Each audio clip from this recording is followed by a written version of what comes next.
بسم الله الرحمن الرحيم. وعن ابن عباس رضي الله عنهما قال: كان رسول الله صلى الله عليه وسلم أجود الناس، وكان أجود ما يكون في رمضان حين يلقاه جبريل، وكان جبريل يلقاه في كل ليلة من رمضان فيدارسه القرآن، فلرسول الله صلى الله عليه وسلم حين يلقاه جبريل اجود بالخیر من الريح المرسلہ۔ صحیح بخاری اور مسلم کی یہ حدیث ہے۔ حضرت ابن عباس رضی اللہ تعالیٰ عنہما بیان فرماتے ہیں کہ رسول اللہ صلی اللہ علیہ وسلم سب سے زیادہ سخی تھے،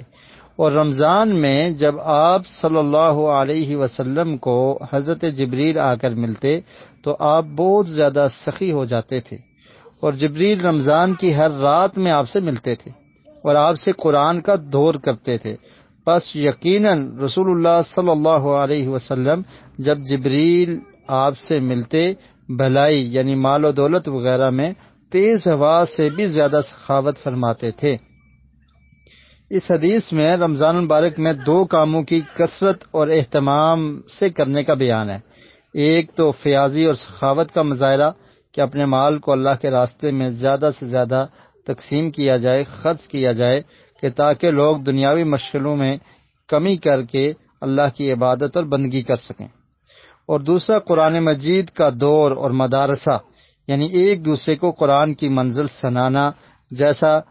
جیسے کہ قرآن کریم کے دو حافظ آپس میں ایک دوسرے کو سبق سناتے ہیں، تو اس طرح قرآن مجید کو زیادہ سے زیادہ پڑھنا اور پڑھانا، سننا اور سنانا، یہ دو رمضان میں اہم کام ہیں جن کو کرنا چاہیے، مال کو خرچ کرنا اور قرآن کی تلاوت میں کثرت۔ وعن عائشة رضی اللہ عنہا قالت: كان رسول الله صلی اللہ علیہ وسلم اذا دخل العشر احيا الليل وأيقظ اهله وشد المئزر، متفق علیہ۔ یہ روایت بھی بخاری اور مسلم میں ہے۔ حضرت عائشہ رضی اللہ عنہا بیان فرماتی ہیں کہ جب رمضان کا آخری عشرہ شروع ہو جاتا، یعنی آخری 10 دن شروع ہو جاتے، تو رسول اللہ صلی اللہ علیہ وسلم شب بیداری فرماتے، یعنی رات کو جاگا کرتے تھے، اور اپنے گھر والوں کو بھی بیدار کرتے، ان کو بھی جگاتے اور عبادت کے لیے کمر کس لیتے۔ ویسے تو پورا رمضان ہی نیکیوں کا موسم بہار اور عبادت اور طاعت کا خصوصی مہینہ ہے، لیکن اس کا آخری عشرہ تو اس موسم عبادت کا نقطہ عروج ہے۔ اس لیے نبی اکرم صلی اللہ علیہ وسلم کی اقتداء میں ان 10 دنوں اور راتوں میں بالخصوص خوب محنت اور جدوجہد کر کے اپنے رب کو راضی کرنے کی کوشش کرنی چاہیے، اور اسی طرح لیلۃ القدر کی فضیلت حاصل کرنے کی بھی کوشش کرنی چاہیے۔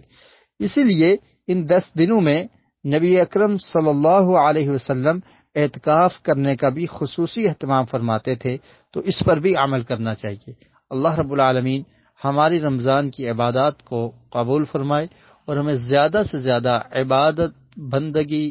اور اللہ تعالیٰ کی راستے میں مال کو خرچ کرنا اور نیکی کے کام کرنے کی توفیق نصیب فرمائے۔